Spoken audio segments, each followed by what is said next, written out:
வாழ்க வளமுடன். மார்ச் 1, 2024 மாசி 18. இன்று சுபமுகூர்த்த நாள். இன்று செடி கொடிகள் வைக்க நன்று. சில துறவிகள், இராவணன் சிவபக்தன், நீ அவனை கொன்ற பாவத்தை போக்க சிவபெருமானை வழிபடுமாறு ராமரை அறிவுறுத்தினர். ராமர் ஒப்புக்கொண்டு இமயமலையில் இருந்து ஒரு சிவலிங்கத்தை கொண்டு வருமாறு ஹனுமானிடம் கேட்டார். ஆனால் பகவான் அனுமனால் அதை சரியான நேரத்தில் செய்ய முடியவில்லை. ராமர் அமைதியிழந்து சீதையிடம் லிங்கம் செய்யச் சொன்னார். சீதை மணலில் ஒரு அழகான ராமலிங்கம் கட்டினார். மேலும் இராமேஸ்வரத்தில் ராமர் லிங்கத்தை நிறுவினார்.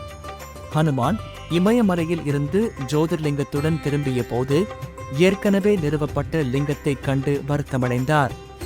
அதற்கு பரிகாரம் செய்ய இமயமலையில் இருந்து கொண்டு வரப்பட்ட சிவலிங்கத்தை ராமலிங்கம் முன் வைத்து வழிபடுமாறு ராமனிடம் வேண்டினார்.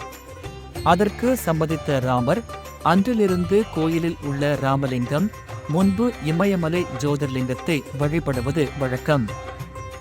இன்று இராமேஸ்வரம் சுவாமி ராமநாதர் விழா தொடக்கம். இரவு சுவாமி தங்க நந்தி வாகனத்தில் திருவீதி உலா.